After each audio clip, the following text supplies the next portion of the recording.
Good afternoon. We'd like to welcome you to the October 26th workshop with the board meeting beginning at 6:30. Our workshop will begin with a call to order and roll call. Mrs. D'Angelo? Mr. Fayette? Here. Ms. Gattuli? Here. Ms. Davidson? Here. Mrs. Hill? Here. Mr. Forehand? Here. We'd now like to move to adopt the agenda. Do I have a motion? So moved. A second. Any discussion? All those in favor say aye. Aye. Opposed say no. Okay, and I forgot to read the meeting information part, so I'm going to read it now. Los Alamitos USD will be implementing California Department of Public Health guidance, which no longer requires social distancing in public settings. CDPH requires that unvaccinated individuals wear mask coverings when indoors. Therefore, we request that unvaccinated individuals wear a face covering while indoors. By physically attending this meeting without wearing a mask covering, you are attesting that you meet the requirements of the CDPH's guidance for the use of face coverings. Okay, and this would be when we normally have public comment, but it doesn't appear we have any speakers at this time. So we will move on to our workshop, which is on facilities and bond projects. Mrs. Galicia, would you like to address that? Yes, thank you, Madam President, esteemed members of the board. It gives me great pleasure to introduce Mr. CJ Nolan, who's going to be presenting a facilities and bond project update workshop. Thank you, CJ. Madam President, honorable members of the board, we have our facility and bond projects update. So as you all know, with our playgrounds, we were experiencing a delay due to the manufacturer experiencing a fire earlier this year. We have officially received Lee Elementary School's playground equipment, and we have started demolition of their playground today. We were trying to start yesterday, but a little rain got us and slowed us down. In addition, we've also received confirmation of LAE's playground shipping as well. So those will be starting installation shortly after we complete Lee. And over at Lee Elementary School, we're really looking at 3 to 4 weeks for us to, from today to be completed. And then we'll be moving on to LAE and then Weaver following that. So we still have not received a shipping confirmation for Weaver, but we're expecting it either this week or hopefully next week.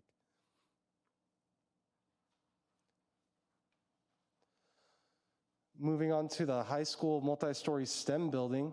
I leave this on top because the project is on schedule and will stay on schedule. The district we've currently been working with the contractor to limit any potential COVID material type delays. In order to do that, we have been making sure our material has been ordered early and we're securing it on site so that we have it as soon as we're ready to be installing.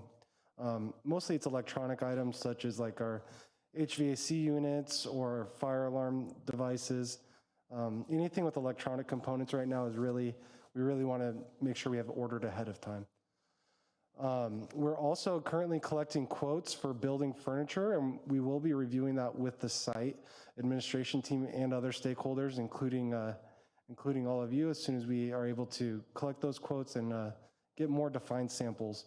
The idea is that we are collecting quotes from several different vendors so that we're really able to maximize our dollars spent and ensure that we get good pricing on any furniture that we'll be purchasing for this building. And as I said, we will also be reviewing it with our administration team to make sure it adequately functions in the classroom as they would expect. Our ongoing construction activities for the multi-story building include our exterior brick veneer. That's probably the most visible. I don't know if you've driven by it lately, but you could really start seeing the brick, and the building is starting to really look like the renderings. We also have our interior wall framing on the first and second floors, and our third floor is in progress. Following that, our drywall on the second floor is in progress. And then we have all of our mechanical, electrical, and plumbing wall rough-in, which is all of our conduits, pipes, and all the utilities that are located in the wall completed on the first and second floor, with the third floor remaining. We're also installing our exterior drywall and insulation, which would be that orange board that you probably see where there isn't brick.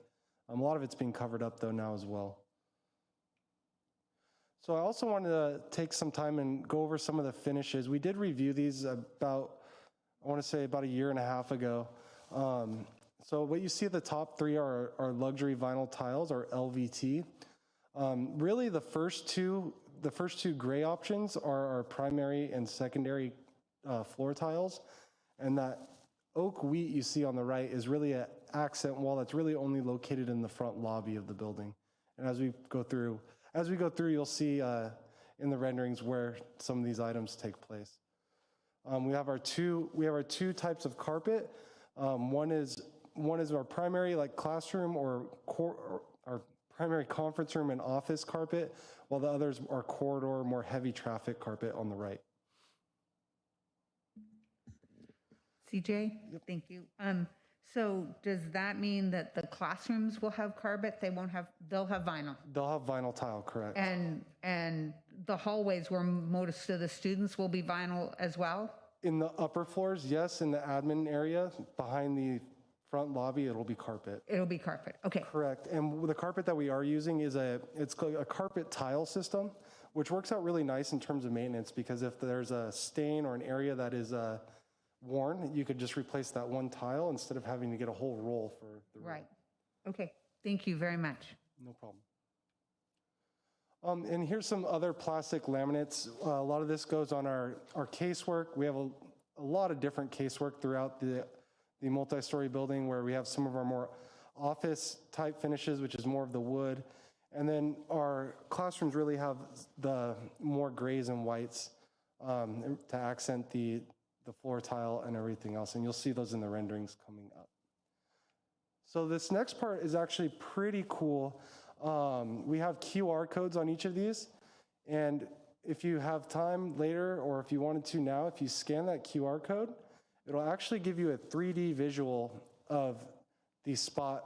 If you look on the lower right, the lobby in the room. So all you have to do is open up your camera app.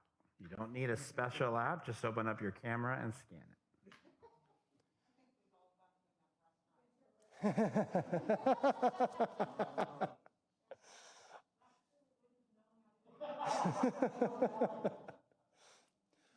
It's actually a really neat thing where as you move your phone around, your view of that spot changes. So you could really get a complete view of an area.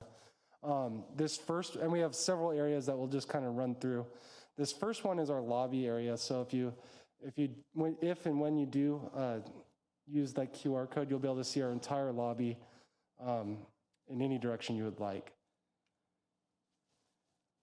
This next area is that admin corridor, where I was previously discussing that it is carpet in that corridor, with the conference room on the left-hand side. And this next area is our media center area. And I just want to remind everyone that the furniture has not been purchased yet. So the furniture that you see in these renderings is all hypothetical, or just what our architect thought would look good. But it's nothing in terms of furniture has been purchased, and we're still exploring all of those options. But you can see the two different forms of the tile, and sometimes they'll use that, or the laminate flooring, for design purposes or pathways, etc. Correct. CJ, is the library, is the media center without books, or is there another section where there will be books? So we have a high density book storage located in the back, but really the idea for the more modern media centers are technology focused, where we have books available if they need them, but really we're trying to replicate more of a student union type environment with technology. And we have if you look at that window on the left-hand side of this rendering right there, that is actually our IT help desk, where any student can walk up, get some help from IT, or check out a Chromebook, or whatever they would need to do in terms of technology.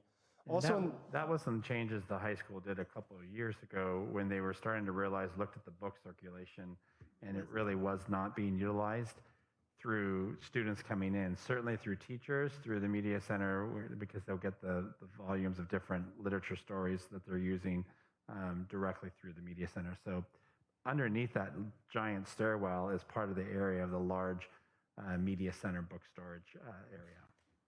Thank you. And as we continue on, this is a view from the Career Center. So you can see all of our rooms throughout this building have a lot of natural light that will be able to take the natural sunlight and really brighten up the room. Each one of the window systems also has roller shades in case you ever wanted a darker atmosphere. But the projectors that we're installing also are very high powered, where it doesn't necessarily require a dark room either. And now this is one of my favorite, I guess, QR codes that is really interesting, because you're in that robotics engineering lab. And really, it puts you in a unique spot where you're able to see all of the equipment. You're able to see the learning or coding area as well. And it really just shows you the depth of the robotics lab as a whole. And in this classroom, this is just a general classroom. This would be a classroom located on our second floor. As I said, the furniture is not, we have not purchased any furniture, so any furniture you see in the renderings is not what we will be getting. And here's this next one is our science corridor. So on the second floor, we have our interior corridor. And again, you could see that we're using our accent tiles to really illustrate the pathing to each of the doors, the double doors.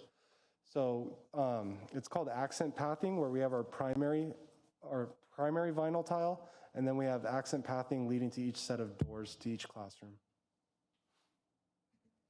So CJ, I love the lightness of everything, to keep it light, but I also know that means that it may tend to get more dirty. And is this kind of, are these finishes really easily maintained? So, and would we have a routine of doing that every year? So two things. The LVT actually is a very easy to maintain product. It has what's called a 30 millimeter wear layer, and it doesn't require waxing like your typical VCT would. It's a water only. Water is the only thing required to clean it, which is immensely helpful for our maintenance and custodial staff. The other thing about these renderings is they are, in my opinion, overly bright on the brightness scale, where I have samples of the LVT tile that I could bring to a future board meeting, where it's really a gray, more of a gray tile or off-white. And if you look in this rendering, you can also see there's what's called a horizon line on the wall, where you can see the wall's actually gray and then it's whiter or eggshell at the very top. So the reason we do that is because when students are congregating in corridors or hallways, they have a tendency to lean up against the door, usually put a foot up or something. And we wanted to make sure that we're using a darker color along that area of the wall just for that purpose as well. Thank you very much. And I assume we're going to make sure we're not using flat paint, so that it actually can take the scuffs and some of the cleaning, ability to clean easier. Absolutely.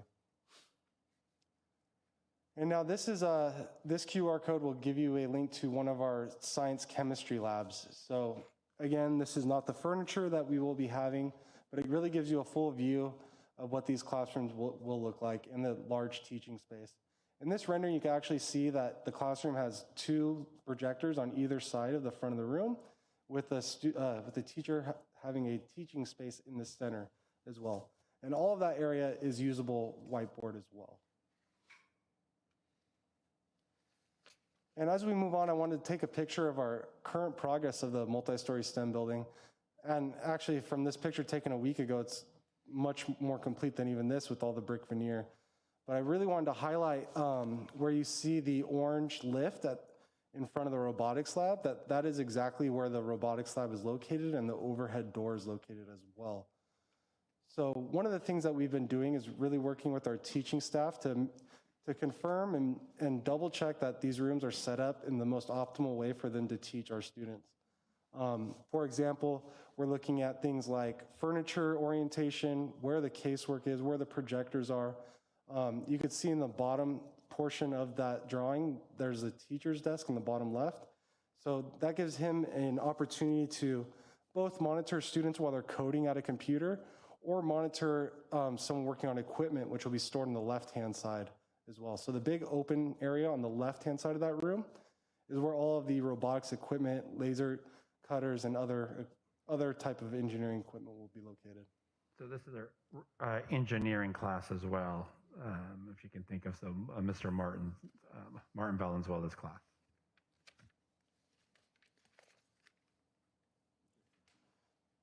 And I also wanted to touch on some of our audio-visual we have for the multi-story STEM building. We are putting in data poles on the if you remember on the exterior portion of the multi-story building at the grand stair, we're creating an area for some lunchtime performances or whatever other type of student performances they want to conduct on those large stairs. So if you look at that drawing, I highlighted the stairs in the green area, and that really shows the way the stairs are open up and that stage platform that they'll have the wider steps where they can congregate.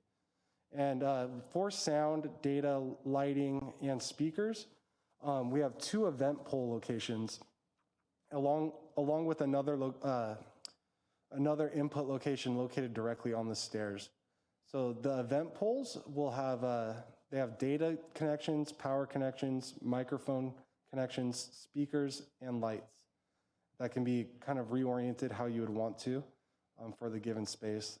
There is a drawing of the actual event pole on the left-hand side as well.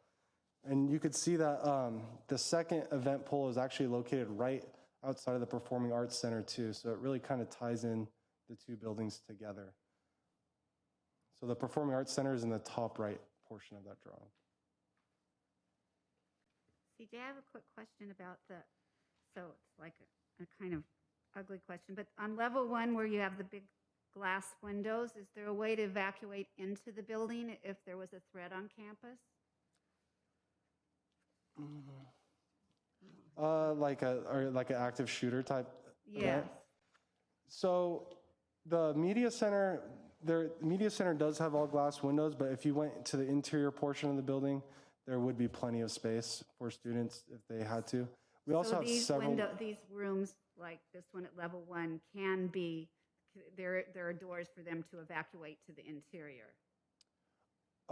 So on level 1, there is only, are you talking the classroom areas? Yes. So the only doors right there, those actually go to the second floor balcony. Okay. If you're looking at this classroom, I believe. Okay. So the way you enter that classroom on the second floor is there's an exterior balcony at that portion of the building before you go to the interior corridor, which is located to the right. There is only one door to enter that classroom, but there's also doors that are on a access control system in front of each of the stairs as well. So say there was a lockdown drill, you could lock down the entire building so people couldn't come up the into stairs it. as it is. Okay, thank you. And then, Mr. Nolan, with all of our other campuses, several years ago, one of the recommendations was to put a window film that kind of can at least shield the glass from breaking if a Yeah, so all of our glass does object have was that. to come through, et cetera. Absolutely. So all of our glass does have the, I'm sorry, I can't think of the exact word. I think it's like tempered glass that is break resistant, or it will break all in one piece if it does, so it doesn't send shards of glass everywhere. Thank you.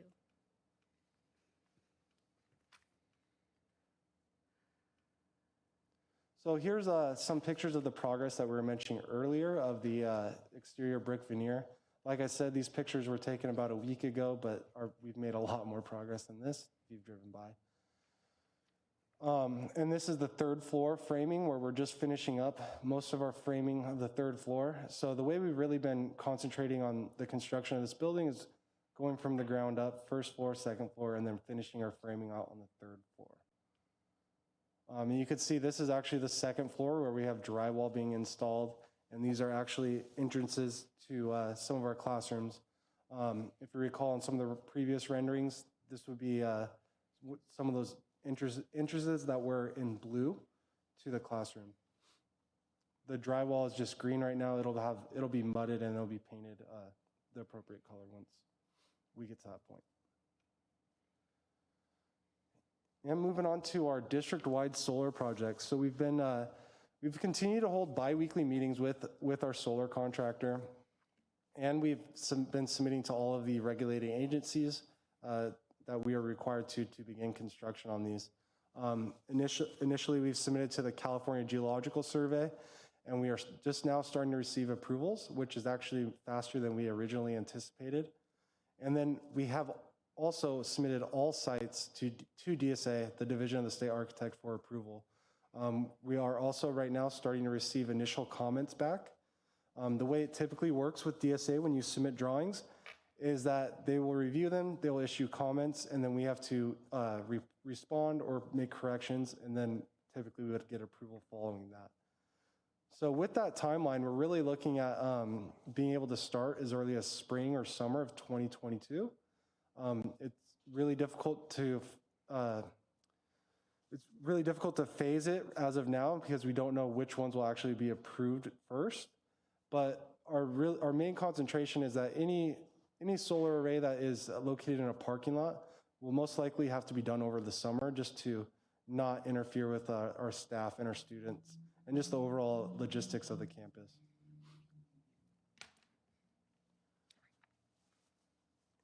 Moving on to the McGaw Elementary School gym floor replacement. So we've been working with the city of Seal Beach and exploring our options to replace the flooring for the joint use gymnasium. The replacement cost, as you know, would be split evenly per the joint use agreement.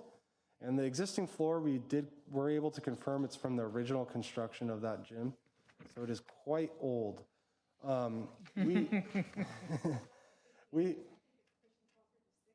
Yeah, it is a pretty old floor.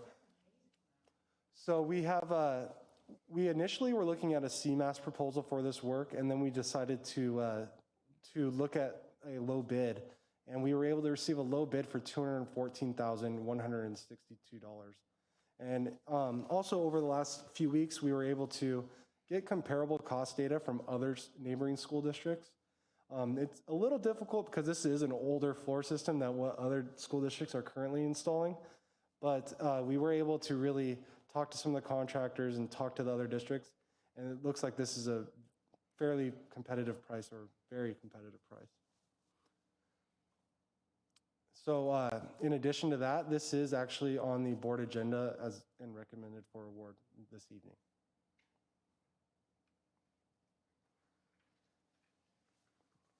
Going back to the high school, I want to just touch on the Wellness Center. So we have been working with our architect to really help design this floor plan and really maximize the space. So this is a much bigger area than what we had. It's about twice the size of what we had at our middle schools, which makes sense because our high school is roughly twice the amount of students.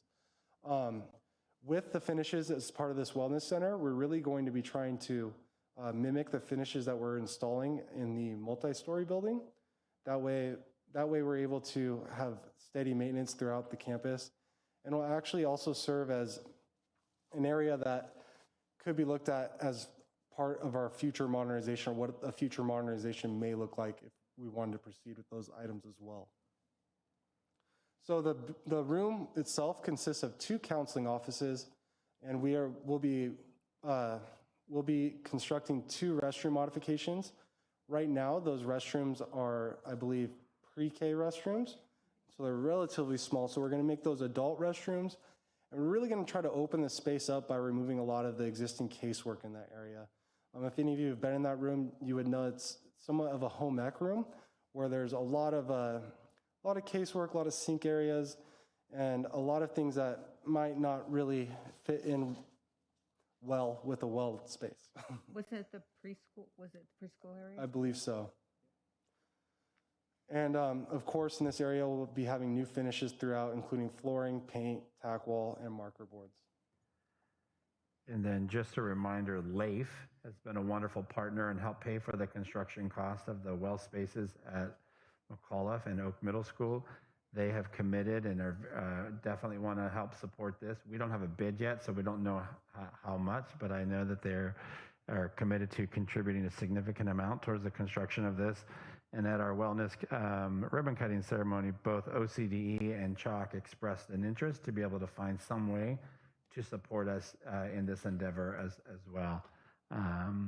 But you can see the nice thing about this area is just the size. It is close to a parking lot, so if they're doing any after-hours therapy sessions or opportunities, and the old little playground area, which was for the preschool, that could be another opportunity down the road as finances become available to just beautify it a little bit, to kind of create another garden or space to kind of like enhance the aspect and the area for students and staff. So we're looking forward to this. On the campus does give privacy to kids who might be a little more uncomfortable. It's not like it's going to in a main thoroughfare or something like that. So I think that is a good location. All right, so as you are all aware, we have begun the design of our second gymnasium. So we've teamed up with our design team, and we've currently began meeting with our individualized user groups, really to begin collecting detailed information on how they want to use the new gym and how they're currently using our existing facilities. And also we're asking questions like, what would a competition versus practice gym look to you with each of these user groups? So the user groups that we've created, we worked with the site administrators to really identify each group that might have a distinct need from each other. So we determined those to be gym sports, weight room, athletic training, dance, song, and cheer, activities and performing arts, field sports, food services and booster clubs, and custodial. And the information we're really trying to acquire through these meetings is how is each group currently functioning on our campus without a second gymnasium? Because that really allows us to see who's having to go off campus, who's having to rent additional space, who's maybe having to have practices till 9 o'clock at night. And then that helps us kind of account for what we need in a second gym. So following that, we also are asking each of these groups, what is the ideal functionality for each group in a second gymnasium? With budget constraints, we might not be able to hit that ideal functionality, but we will be at least targeting it, and we can at least design it in such a way where we're able to achieve it through future projects if necessary. Following that, we are asking where is the ideal location for each user group and how does it relate to the master plan of the campus? So one of our goals is really to have this be the front face of athletics for the campus. And we really want to know where each group is currently located on the campus and whether we'll be freeing up space in the old gym for a group that currently doesn't have a place on campus, or if we'll be creating a new space in the new gym. So as we shuffle things around, it creates new spaces and new opportunities for certain programs that don't necessarily have an area or a space that they could currently use or call their own on our campus.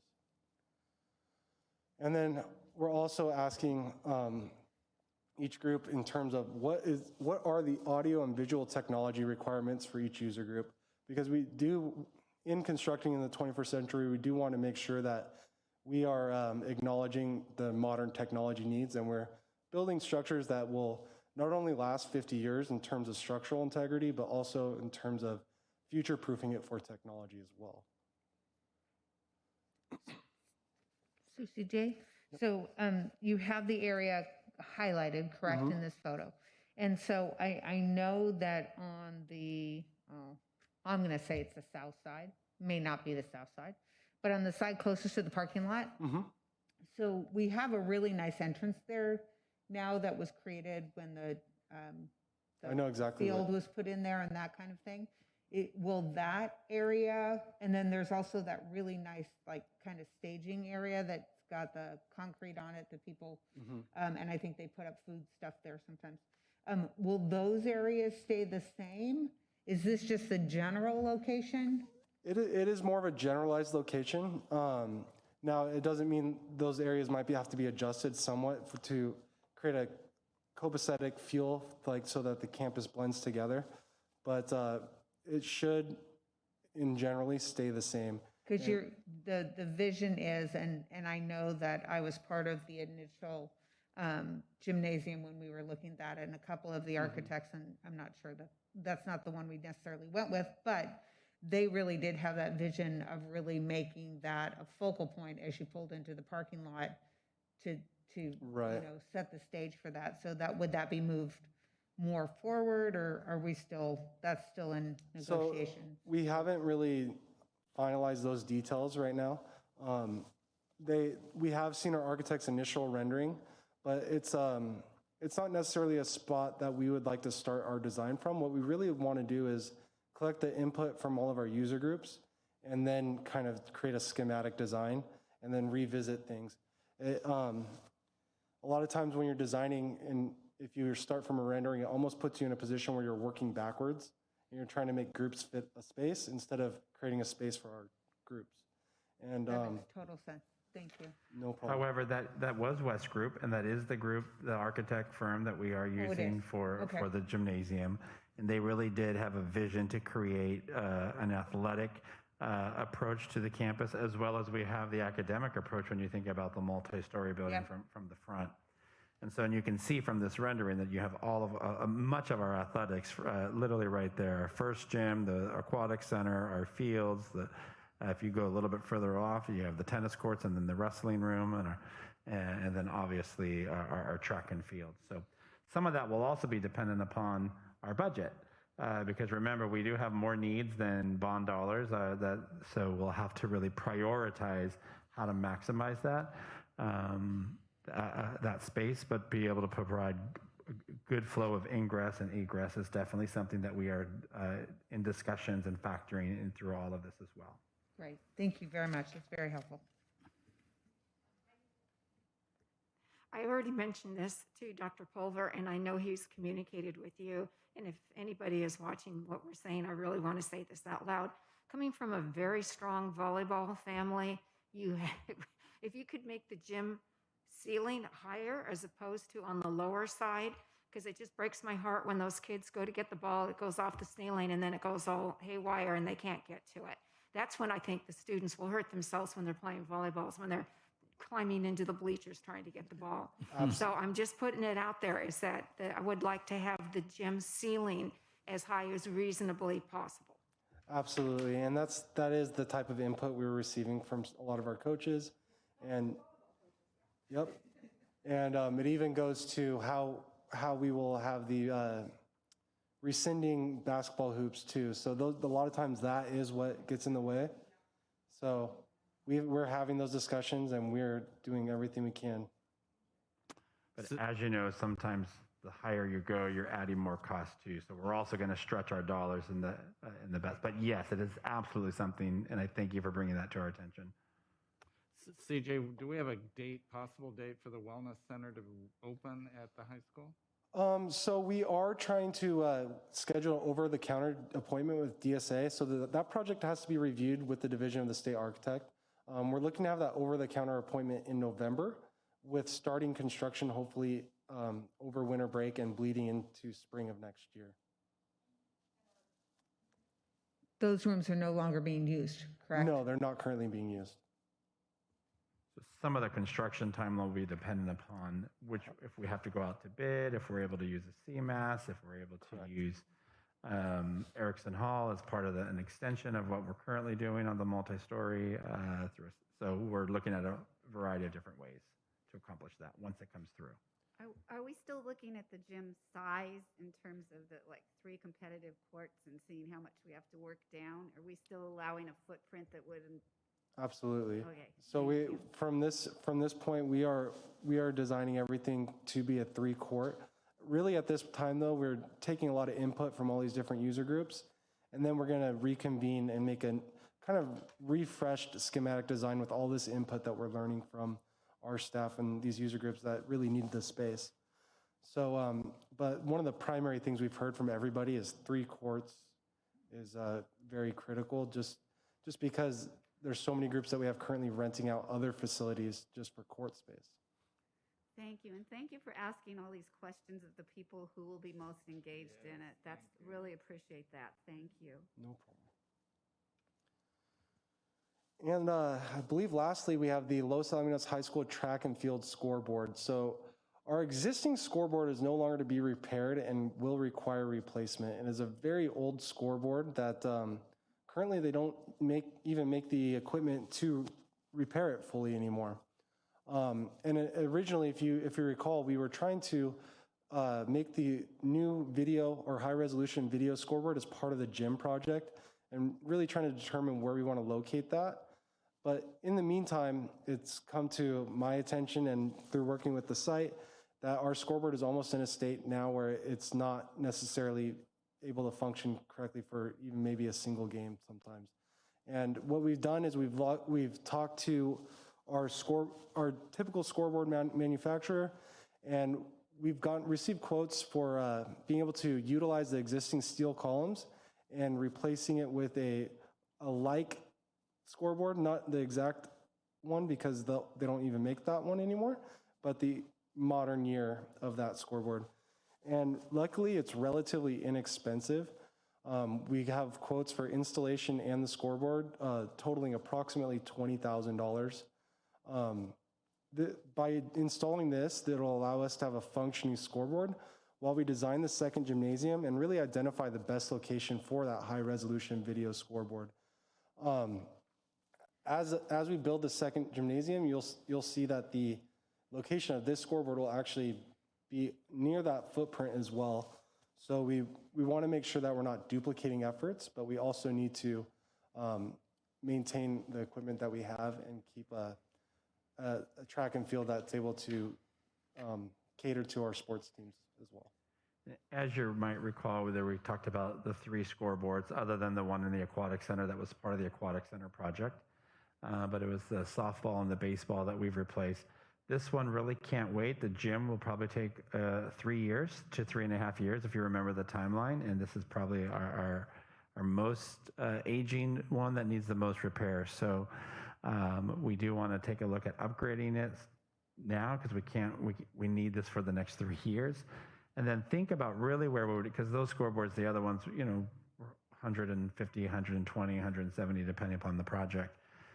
One idea is the center of the field, where that's more of a video display as well. That could be pretty expensive as well. We're not sure, so we'll have to wait and see. But in the meantime, another idea was to just put a scoreboard on the wall of the gym as well, and so, or potentially both. If that happens, perhaps the new board would be able to be sufficient for part of that. But we can't limp along for the next 3 years without doing something. And so we're trying to get the best repair, but using our existing poles. And so able to find a solution that is well worth the $15,000 to $20,000 to get us through the next 3 years. So I'm intimately familiar with the scoreboard. So the track and football came together to put this scoreboard together when I was football booster. My husband and I were football booster club presidents.